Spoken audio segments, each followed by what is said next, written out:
सुप्रभात, नमस्कार, good morning. जसी टेक में आप सबका हार्दिक स्वागत है। 10th अगस्त 2026, 10 अगस्त 2026 और दिन है सोमवार यानी कि मंडे का। दोस्तों, एक तो जो पहला हफ्ता है अगस्त का, उसमें एफपीआईज का इनफ्लो जारी रहा है। पहला पॉइंट तो ये है, जुलाई के बाद अगस्त में भी अभी जो लास्ट वीक था उसमें इनफ्लो उनका जारी रहा। नतीजे मोटे मोटे आ ही चुके हैं। हाँ, आज वोडाफोन आइडिया का नतीजा जरूर आना है। वोडाफोन आइडिया का नतीजा आना है, लेकिन आज की डेट में कोई वो ऐसा प्रभावशाली तो रहा नहीं है जिससे कि कोई मार्केट को फर्क पड़े। वो जमाने जा चुके हैं। इस वीकेंड पे ना हमने दो एक पॉइंट्स पे चर्चा की थी। एक तो यही चर्चा की थी कि यूपीआई का जो अभी तक जो फ्री था उस पे कुछ चार्ज लग सकता है, लेकिन गवर्नमेंट ने क्लैरिफाई किया है कि भाई ऐसा उसका कोई विचार नहीं है। कई बार गवर्नमेंट क्या करती है, they throw something just to test the waters. पानी कितना गर्म है, पानी कितना गहरा है, उसको चेक करने के लिए करती है। जब उसका विरोध होता है तो तुरंत के तुरंत वो ना उसको कह देती है, नहीं नहीं ऐसा कुछ नहीं है। तो शायद ऐसा ही कुछ यहाँ पर भी हुआ हो। दूसरी चीज ये है कि 100% टैरिफ्स की बातचीत हो रही थी। यूएस 100% टैरिफ लगा सकता है अब। बस दो चीजों पे ध्यान दीजिएगा। पहली चीज ये है कि सेनेट ने, यूएस सेनेट ने ये पास कर दिया है बिल। वो बिल क्या है? वो बिल अलाउ करता है। बिल ये नहीं कहता कि तुम लगा दो, बिल अलाउ करता है 100% टैरिफ्स ऑन कंट्रीज, 100% टैरिफ्स उनके ऊपर जिन्होंने भी रशिया से तेल या नेचुरल गैस लिया हो। अलाउ करता है, ये नहीं कहता कि लगा ही दो। और दूसरी चीज, अभी ये सिर्फ सेनेट ने पास किया, अभी house of representative, US house of representatives में नहीं गया है। हाउस ऑफ रिप्रेजेंटेटिव्स रिकन्वेन होगा 31 तारीख को। 31 अगस्त से पहले रिकन्वेन नहीं हो रहा। तो 31 अगस्त से पहले तो इस पे ऊपर कुछ होने वाला अभी नहीं दिख रहा। हाँ, इतना जरूर है कि हाउस ऑफ रिप्रेजेंटेटिव्स में रिपब्लिकन्स की मेजोरिटी है। रिपब्लिकन्स मतलब ट्रंप साहब की जो पार्टी है उसकी वहां पर मेजोरिटी है। लेकिन देखेंगे 31 अगस्त जब आएगी तो देखेंगे। लेकिन उसका ये भी साथ में समझ लीजिए कि जैसे ही ये पास हुआ सेनेट में, उसके बाद जेडी वैंस साहब ने प्राइम मिनिस्टर मोदी को कॉल किया है। प्राइम मिनिस्टर मोदी को उसके बाद तुरंत कॉल किया है। तो शायद अभी देखते हैं क्या होता है। अभी काफी डिप्लोमेसी, बैकडोर डिप्लोमेसी भी चलेगी। डिप्लोमेसी, बैकडोर डिप्लोमेसी, बहुत कुछ चलेगा। हाँ, ये भी कह सकते हैं, कुछ लोग कह रहे हैं कि भाई ये कुछ और नहीं है, ये सिर्फ एक फेवरेबल डील यूएस चाहता है इंडिया के साथ। उसके लिए एक प्रेशर बनाने का एक तरीका हो सकता है। शुक्रवार को SBIN, state bank of India के नतीजे भी आए थे। अच्छे लगे, मुझे तो अच्छे ही लगे। और 20 साल का यानी 2 दहाकों का सबसे अच्छा एनपीए रेशो आया है। 110 लाख करोड़, 110 लाख करोड़ प्लस बिजनेस है। और कासा ने, मतलब जबरदस्त कासा है। CASA is the heart of any bank. जबरदस्त जो है ना नतीजे दिखाई दिए हैं। चलिए अब बात कर लेते हैं कि आज किस तरह से चल सकता है। और एफआईआईज का, जैसे मैंने आपको बताया ही है कि विदेशी संस्थागत निवेशक जो हैं उनका बहुत ही बढ़िया, बहुत शानदार, अभी पिछला एक हफ्ता भी बहुत शानदार उन्होंने पैसा इंडिया में इनफ्लो किया है। 12,921 करोड़ रुपए उन्होंने लास्ट वीक में इनफ्लो किया है भारतीय बाजार में। शुक्रवार को भी अगर बात की जाए तो 480.24 करोड़, 480.24 करोड़ के कैश में नेट बाय में बैठे हुए दिखाई दे रहे हैं। हाँ, डीआईआईज ने भी, घरेलू संस्थागत निवेशक भी 235.56 करोड़, 235.56 करोड़ के नेट बाय में बैठे हुए जरूर दिखाई पड़ रहे हैं जी। अब अगर बात की जाए एफआईआईज के डेरिवेटिव्स के स्टैटिस्टिक्स की, तो शुक्रवार वाले दिन अगर हम देखेंगे तो शुक्रवार वाले दिन क्या देखने को हमको प्राप्त हुआ है? हमको देखने को प्राप्त हुआ है कि एफआईआईज ने बैंक निफ्टी के फ्यूचर्स में बिकवाली की है। फिर निफ्टी के फ्यूचर्स को भी वो बेच के ही गए हैं। हाँ, मिड कैप निफ्टी के फ्यूचर्स में उन्होंने जरूर कुछ खरीदारी की है, लेकिन निफ्टी 50 के फ्यूचर्स में उन्होंने बिकवाली की है, बिकवाली की है, सेल किया है। अगर ऑप्शंस की बात की जाए तो एफआईआई ने बैंक निफ्टी के ऑप्शंस को खरीदा है, फिर निफ्टी के ऑप्शंस को भी खरीदा है, मिड कैप निफ्टी के ऑप्शंस को भी खरीदा है, लेकिन निफ्टी 50 के ऑप्शंस को वो बेच के गए दिखाई पड़ते हैं। अब चलते हैं और देखने की कोशिश करते हैं कि चार्ट्स क्या क्या कह रहे हैं। लेकिन कई लोग कहेंगे साहब क्रूड ऑयल का क्या सिचुएशन है, $79 के आसपास इस समय हॉवर कर रहा है। जब ये मैं सुबह वीडियो बना रहा हूँ अराउंड 4 सवा 4 बजे के करीब, तो $79 के आसपास हॉवर कर रहा है। अब बात की जाए निफ्टी 50 की, जो कि 24,570 पर क्लोजिंग दी है शुक्रवार वाले दिन, 24,570। हमें फ्राइडे का हाई और लो दोनों ही बड़े ही इंपॉर्टेंट रहने वाले हैं आज के दिन। फ्राइडे का हाई यानी 24,630, 24,630 के ऊपर ही हम अपसाइड के बारे में सोचेंगे, और 24,522, 24,522 के नीचे ही हम डाउन साइड के बारे में सोचेंगे। कुछ लोग कहेंगे साहब इसके बीच में न्यूट्रल रहेंगे बेहतर रहेगा। 24,630 के ऊपर अगर हम चलने लगे, टिकने लगे, तो अपसाइड का रुख मिल जाएगा 24,674 तक, 24,674 की तरफ तक का। और अगर वो भी पार होता है तो 24,703, 24,703, 24,743, 24,743, और वो पार हुआ तो 24,774 से 24,800, 24,774 टू 24,800। वहीं डाउन साइड की अगर बात की जाए तो पिछले रोज का लो है 24,522, 24,522। इसके नीचे अगर बात करें तो दो इंपॉर्टेंट लेवल्स इमीडिएटली दिख जाएंगे। एक तो 24,500, which is a psychological support one, which is a put writers zone two, और तीसरी चीज ये है कि इसके थोड़ा सा नीचे 24,475 पर, 24,475 पर हमारे को मिल जाएगा 9 डेमा सपोर्ट, 9 डेमा का सपोर्ट दिख जाएगा 24,475 पर। लेकिन अगर ये दोनों टूट जाते हैं, उसके नीचे 24,427, 24,427, और अगर वो भी टूट गया तो 24,397, 24,397 का लेवल दिखाई पड़ सकता है निफ्टी 50 पर। अब दोस्तों देखेंगे जरा बैंक निफ्टी का क्या हालात है, बैंकिंग सेक्टर किस तरह से चल सकता है।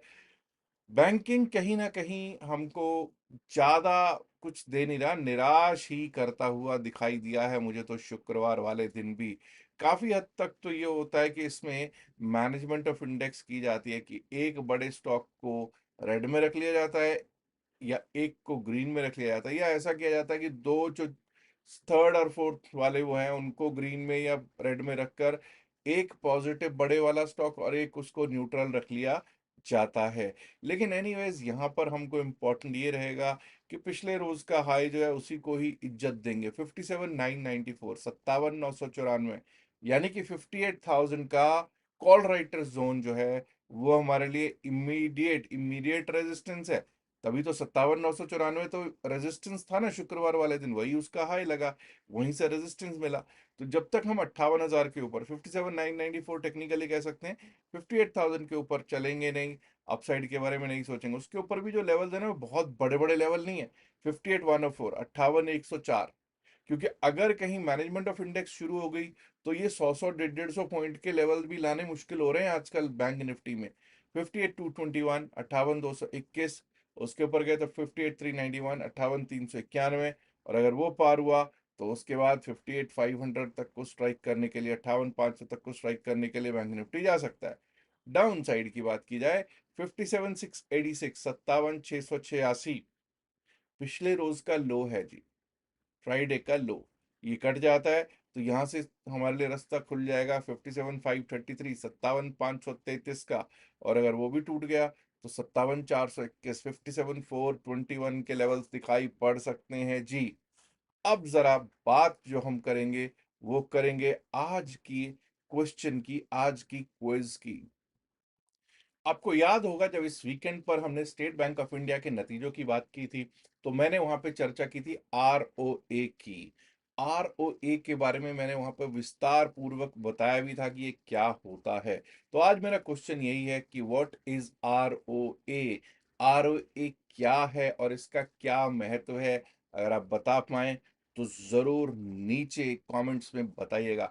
जिनके सही उत्तर होंगे उनका नाम जरूर 3:30 बजे, 4 बजे करीब जो 4 बजे करीब, 4 सवा 4 बजे करीब जो वीडियो पब्लिश होता है उसमें लिया जाएगा। तो जरूर ROA पर आज, ROA नॉट ROI, ROA पर आज आपको बताना है कि क्या होता है। चलिए दोस्तों, अब चलते हैं निफ्टी मिड कैप सिलेक्ट की और निफ्टी मिड कैप सिलेक्ट जो कि 62 63 पॉइंट्स प्लस में शुक्रवार को क्लोज होता है, हमको दिखाई दिया था 14875 पर, 14875 पर। अब यहां से इंपॉर्टेंट क्या है, यहां से इंपॉर्टेंट ये है कि अगर हम फ्राइडे का हाई क्रॉस कर लेते हैं, दैट इज 14935, 14935 पार कर लेते हैं, तो उसके लगभग 19-20 पॉइंट ही ऊपर हमारा ऑल टाइम हाई भी है, दैट इज 14954, 14954, 14954 पार हुआ, 14975, 14975 और 15000 को भी स्ट्राइक करने के लिए एक बार को हम जा सकते हैं, if the Nifty mid cap stay remains bullish, if the Nifty mid cap is bullish today. But yes, अगर 14822 के नीचे, हम 14875 पर क्लोज हुए हैं, 14875 पर क्लोज हुए हैं, 14822 के नीचे अगर जाना शुरू कर दिया, 14822 के नीचे गए, तो एक बार को पिछली रोज का लो 14785, 14785 दिखाई पड़ सकता है जी। उसके नीचे गए तो 14754, 14754, and below that we might be able to see 14730, 14730 के लेवल्स भी दिखाई पड़ सकते हैं। अब इससे पहले कि मैं फिन निफ्टी पर और BSE सेंसेक्स पर बात करूं, चलिए पहले BSE सेंसेक्स पर बात करेंगे, फिर निफ्टी पर बात करेंगे। उससे पहले मैं आपको बता देना चाहता हूं, एक तो भाई बहुत लोगों ने लाभ प्राप्त किया है, जो 4 to 5 डेज का क्लास था ना, उसकी जो रिकॉर्डिंग्स थी वो सबको फ्री प्रोवाइड की गई है। पहले वो पेड बैच था, लेकिन उसके बाद उसको सबको दी गई, जो क्रिप्टो करेंसी के ऊपर 4 से 5 रोज का हमने एक बैच लिया था, उसकी रिकॉर्डिंग्स।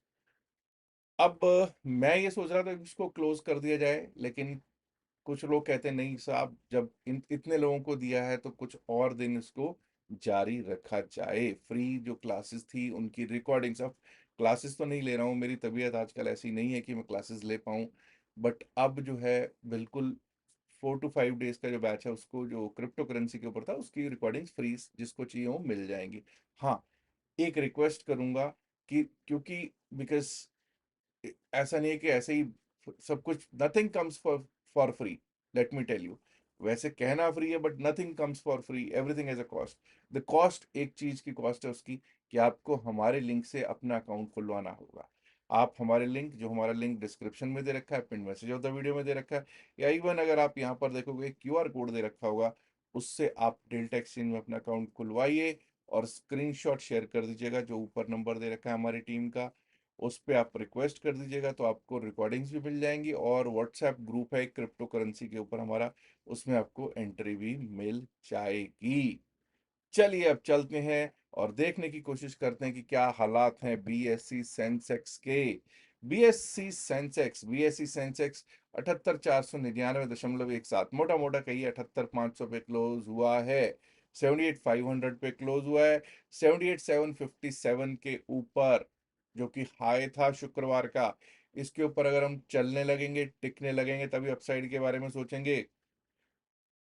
ऊपर निकले तो 79,000, 79,000 का जोन आ सकता है, यानी कि लगभग लगभग 250 पॉइंट का सीधा सीधा लेवल यहाँ पे बनता हुआ दिखाई दे रहा है। But who will, you know today, who is likely to bring 79,000 in Sensex? Will the banking work? Will the IT work? Or will both of them support the market to bring Sensex above or to the hit of 79,000? देखना है आज किधर को जाता है। 79,000 के ऊपर अगर गए तो अनदर 200 पॉइंट 79,196 के करीब का लेवल आ सकता है, और अगर वो पार हो गया तो 79,196 के ऊपर गए तो 79,500 के लेवल्स को स्ट्राइक करने के लिए BSE सेंसेक्स जा सकता है। 79,500 को स्ट्राइक करने के लिए सेंसेक्स जा सकता है, but that only happens if some big some big wig, you know runs like anything. Anyways, down side की अगर बात की जाए तो जो पिछले रोज का लो था उसको इज्जत देनी है, 78,377 को। 78,377 अगर टूटता है तो उसके नीचे 78,236, 78,236 का लेवल है। उसके नीचे अनदर 100 101 पॉइंट्स, 78,135, 78,135। और अगर वो टूट गया तो 78,000 78,000 को पर जाके एक बार को सपोर्ट लेता हुआ बीएसई सेंसेक्स दिखाई दे सकता है जी। अब बात कर लेते हैं फिन निफ्टी की। फिन निफ्टी की जब हम बात करेंगे तो निफ्टी फाइनेंशियल सर्विसेज इंडेक्स 26,466 पर क्लोजिंग हुआ है। 26,450 का लो था, तो भाई लो तो जहां अगर वो कट जाता है, 26,450 कट जाता है, तो डाउन साइड का रास्ता बिल्कुल क्लियर खुल ही जाएगा। 26,393, 26,393, 26,393 के नीचे गए तो 26,345, 26,345, और वो भी टूटा तो 26,290, 26,290 तक के लेवल्स डाउन साइड में दिख सकते हैं। ऑन द अप साइड 26,539, 26,539 के ऊपर चलने लगे, टिकने लगे, तभी अपसाइड के बारे में सोचेंगे। 26,593, 26,593, 26,650, 26,593, 26,650 का लेवल। और अगर वो भी पार कर गए तो पिछले रोज का हाई टेस्ट हो सकता है 26,709, 26,709 जो पिछले रोज का हाई है वो भी टेस्ट होता हुआ हमको निफ्टी फिन सर्विस पे दिखाई दे सकता है दोस्तों। अब कई हमारे दोस्त ऐसे हैं जो कि होल्ड करके गए होंगे फ्राइडे को, जबकि बिल्कुल क्लियर बोला जाता है भैया फ्राइडे को या किसी भी दिन होल्ड करके जाना समझदारी नहीं है। अब खास करके फ्राइडे को जब जब आप होल्ड करके जाते हो तो 3 रात 2 दिन का प्रीमियम मीटिंग होता है। 3 रात 2 दिन का प्रीमियम मीटिंग ही नहीं होता। आप क्या खरीद के लेके जाते हो? आप कोई ऑप्शन खरीद के लेके जाते हो, कोई कॉल या कोई पुट लेके जाते हो? नहीं, आप 3 रात 2 दिन का स्ट्रेस पैकेज खरीद के लेकर जाते हो। जबकि ट्रेडर को क्या करना चाहिए? ट्रेडर को चाहिए कि वो 3 रात 2 दिन का टूर पैकेज कहीं लेकर जाए अपनी फैमिली को घुमाने। फ्राइडे गया, फ्राइडे सैटरडे संडे रहा, मंडे मॉर्निंग अर्ली मॉर्निंग वापस आया या संडे इवनिंग वापस आया, और मंडे को फिर एक फ्रेश माइंड से ट्रेडिंग की और ध्यान दे। लेकिन कुछ लोग तो क्या कहूँ, आप तो आप हैं, आपको तो चैन नहीं है, नींद नहीं है जब तक आप ट्रेड होल्ड करके नहीं जाते हैं। वो फियर ऑफ मिसिंग आउट है, पता नहीं कौन सा फियर ऑफ मिसिंग आउट है, क्या चीज मिस आउट करते हो? भैया प्रीमियम मीटिंग होती है, मत होल्ड करके जाया करो, ठीक है ना। अच्छा, और कल की एक्सपायरी है तो आज भी कुछ होल्ड करके मत जाइएगा, कल निफ्टी 50 की एक्सपायरी है, थोड़ा ध्यान से आज होल्ड करके कुछ जाना समझदारी। किसी भी दिन नहीं है तो आज तो बिल्कुल भी मत लेके जाइएगा। एक स्टैंडर्ड मैं जो देता हूँ वही आपको मैं बता रहा हूँ, हर बार यही मैं बोलता हूँ, लेकिन लोग तो फिर भी दिल है कि मानता नहीं। याद रखिएगा, जो भी बातचीत इस वीडियो में की गई है सिर्फ और सिर्फ एकेडमिक पर्पज से की गई है, इसका बाय सेल की सलाह से कोई लेना देना नहीं है। बाय सेल की सलाह के लिए आप अपने फाइनेंशियल एडवाइजर से बात कीजिएगा। लास्ट में एक इल्तिजा है, एक गुजारिश है, एक रिक्वेस्ट है कि इस वीडियो को लाइक कीजिएगा, शेयर कीजिएगा इस वीडियो को अपने दोस्तों के साथ ज़्यादा से ज़्यादा संख्या में। एंड माय डियर फ्रेंड्स, अगर आपने अभी तक जसीरेक चैनल को सब्सक्राइब नहीं किया, देर किस बात की, सब्सक्राइब करना तो बनता है ना दोस्तों। शुक्रिया, नमस्कार, धन्यवाद, good luck for today, bye bye.